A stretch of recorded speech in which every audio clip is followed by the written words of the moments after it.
Hey guys, Nick here again with NB Creations. I'm going to try to do a little jewelry making today. I don't know how much of a tutorial it will be, but we will see what we can come up with.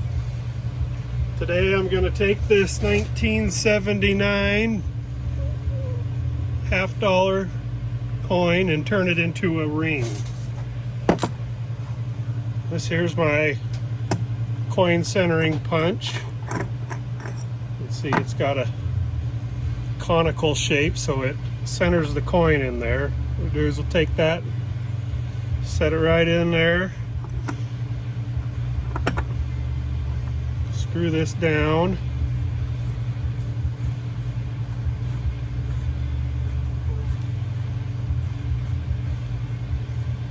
this is going to center the coin into the punch, so when I do punch it, it will punch it centered. So next I'll take you over to the other bench and we will pound this punch through it to put a hole in the coin. Alright, so here we are over at a little more stable bench, and I'll take this 2-pound brass hammer and I will punch a hole. See how many times it takes. As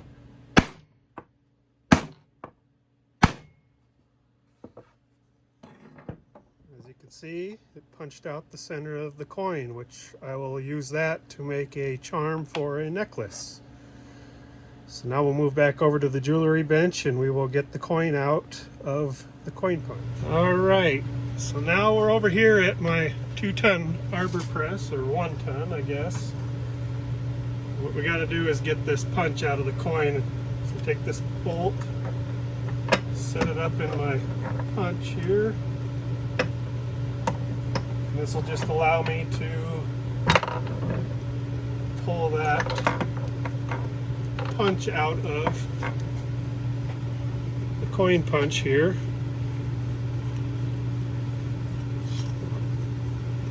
Put fine threads on these so it takes forever to run it in and out. You can see now I've got a hole punched directly in the center of this $50 coin. So next we're going to take a deburring tool that I got here and we're going to remove the slight burred edge on here and clean this up. The cleaner this center is, the less likely it is to split when you fold the coin over.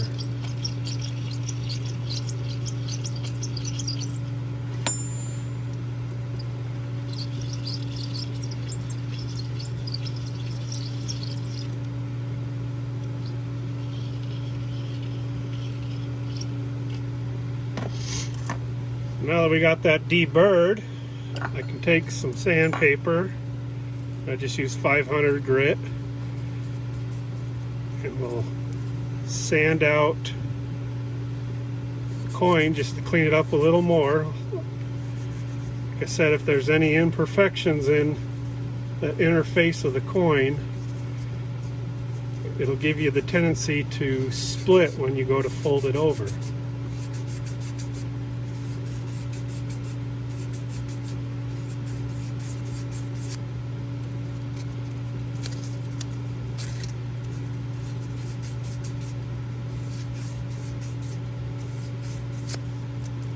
Now we got that cleaned up. I don't know if you can see the inner edge. It's a lot cleaner, so it shouldn't split as much. So the next process is to anneal the coin before we put it into the initial folding die to get our cone shape. Alright, so next is the annealing process, where I will take the coin and I will get it red hot with the blowtorch, and then I will quench it in water to cool it off. This is going to soften up the material so it's easier to bend without breaking.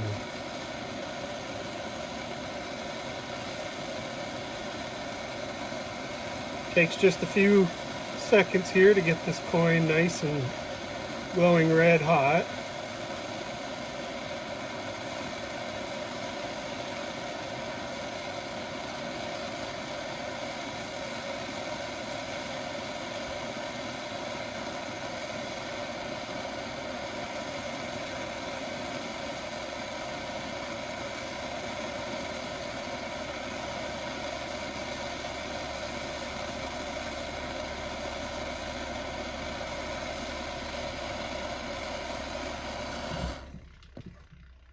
and we'll quench it.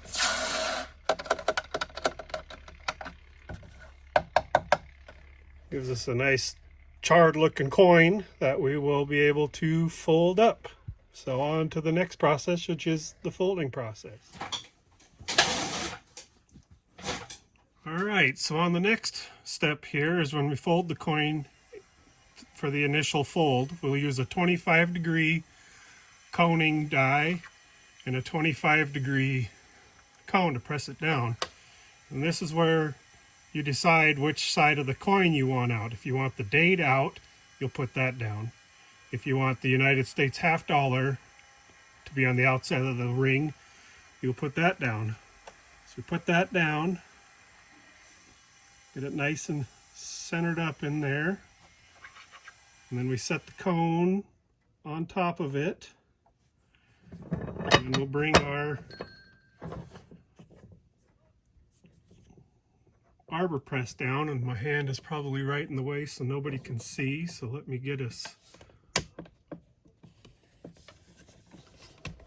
a little lower here so you can see a little better. And this is where we will fold it over. Just give it a nice little pull and the coin will fold right over.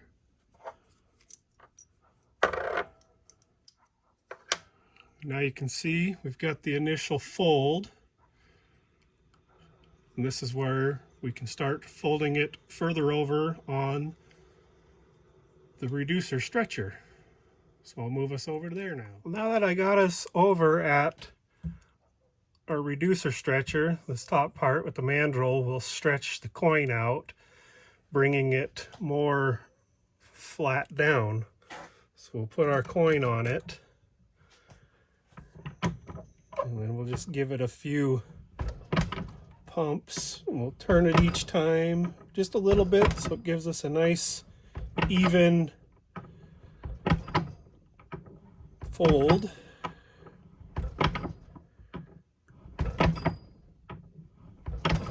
Sorry the shop is a mess. They also do woodworking, not just coin jewelry.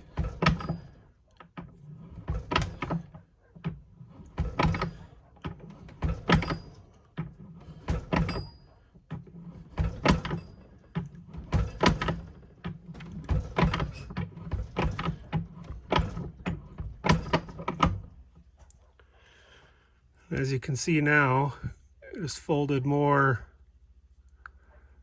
vertical. It's still slightly tapered, so we will go ahead and take care of that. So next I will re-anneal this to soften it up before we bring it down in with the reducer side. We'll get us another quick annealing here. Sorry about the noise. We'll get this annealed real fast.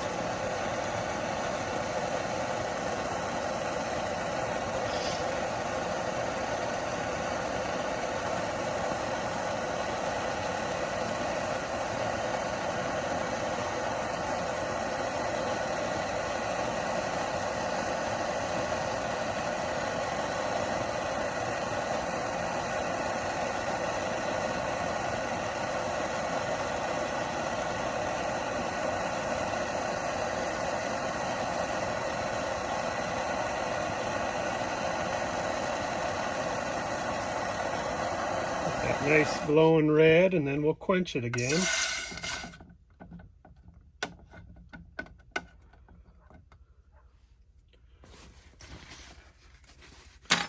Dry it off. Now it's softened again, so we can put it through the reducer side, which will bring the sides more vertical, and then we can bring it down, shrink it down to the desired ring size. All right, now that I got you over to the reducer, we're going to take our coning die again, and we're going to put the coin in with the wide side down. This is going to bring it back flat. We'll get it in here press this down. And see, it's getting us closer to vertical, but we need to go a little more.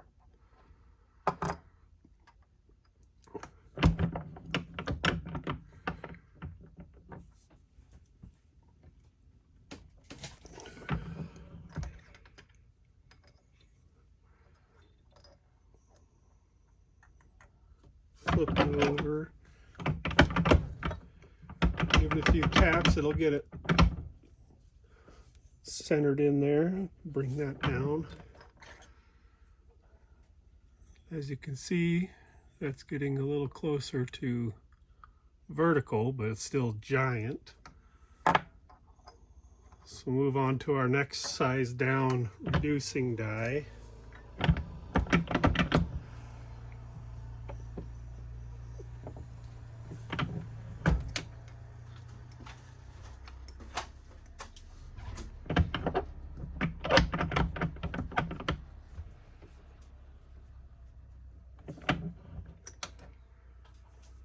Now we're starting to get our desired ring shape there. Check it with our sizing mandrel real quick and we'll see that right now it's at about a 12 1/4. So we'll bring it down a little more and then we will get it to our desired size. And once it's at the desired size, slightly less, we'll take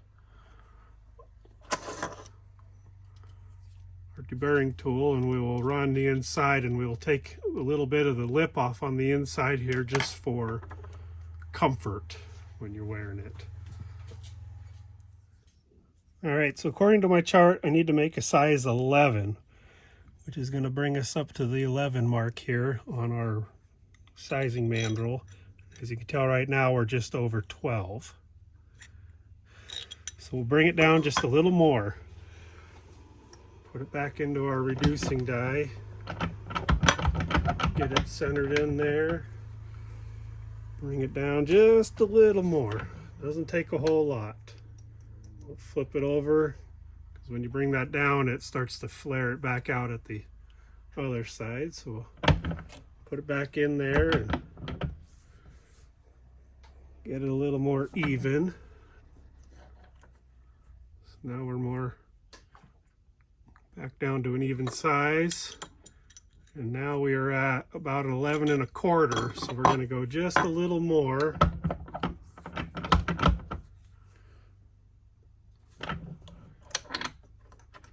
And we want to bring it down just under a size 11. Doesn't take much, usually takes 3 or 4 tries. So we'll see here, we are right about at an 11. I don't know how well you can see that, but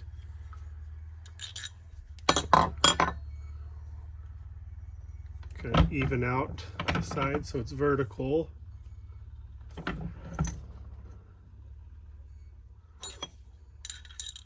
Check it again. We're very close.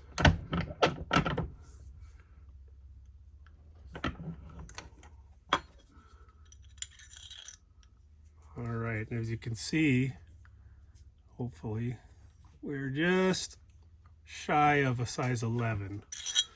So next we'll move on to our deburring tool and we will get the edges of this cleaned up a little bit so it's more even. And I put it in this ring clamp. And then I'll just take this and run it around the edge here until we get the desired size. Let me move you into a better position so you can see it. All right, I got you in a better position here. Now we will take this and we'll just slowly start to deburr it. Kind of hard to do this and get you on camera so you can see it.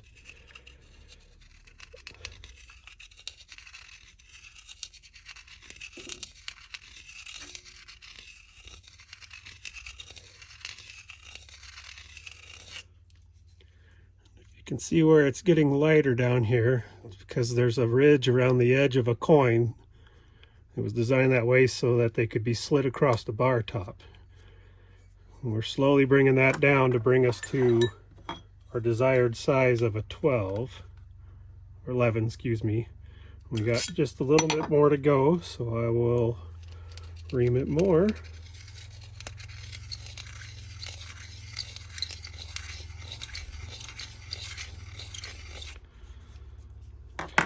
You just keep doing this until you get to the size 11, which we are now at the size 11, if you can see that.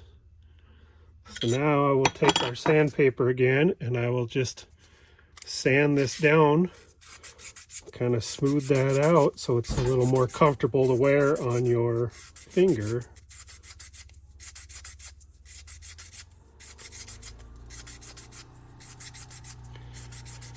Sorry, the neighbor's out plowing snow right now. We got about 12 inches of snow last night.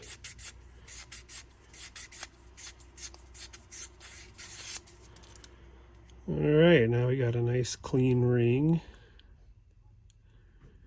So the next part is to put it on the buffing wheel, polishing wheel, and get rid of all of this fire stain so we have a nice, clean looking coin. So next I'll move us over to the polishing setup. All right, so this next part gets pretty loud, so I'll probably end up muting the volume. But I'll get the coin, put in our clamp, turn on our tool, and then I will clean up the inside of this.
Oh, I had to switch to a different buffing wheel because I can't get that one out to replace it, so we'll switch over to this little Harbor Freight rotary tool.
All right, we got it interior and edges polished.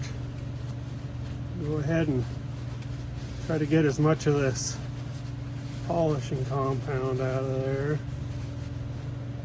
I don't know if you can see that. The lighting in here is horrendous. Next we'll move over to polishing the outside. So I'll get us set up over there. All right, now we're over at the bench buffing setup. I'll take this wooden mandrel and I'll slide the ring on and get it firmly on there, and now we can put compound on this buffing wheel and clean the fire stain off the outside.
All right, get some of that excess compound off of there.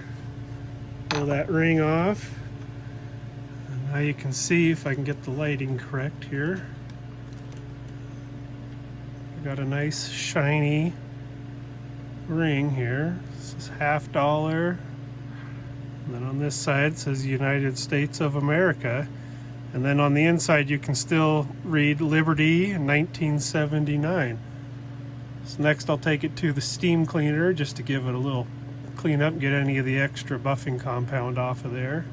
And we will have a finished ring. So let's move on to that step. All right, so here we have my steam cleaner, and I'll just take the ring and clamp it in here to kind of keep my hands out of the hot steam. But we will just use it to clean off any residuals.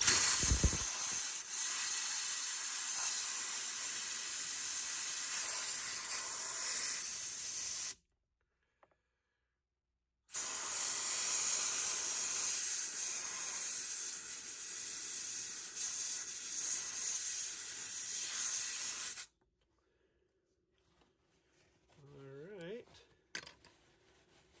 One last wipe down with the rag here.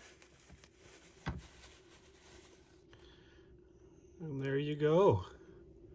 A nice size 11, 1979, 50-cent, $50 ring. Well, thanks for watching. I hope you guys got something out of this video, and stay tuned for more tutorials, how-tos, whatever you want to call them. Thanks for watching, and so please like and subscribe for more videos. Thank you.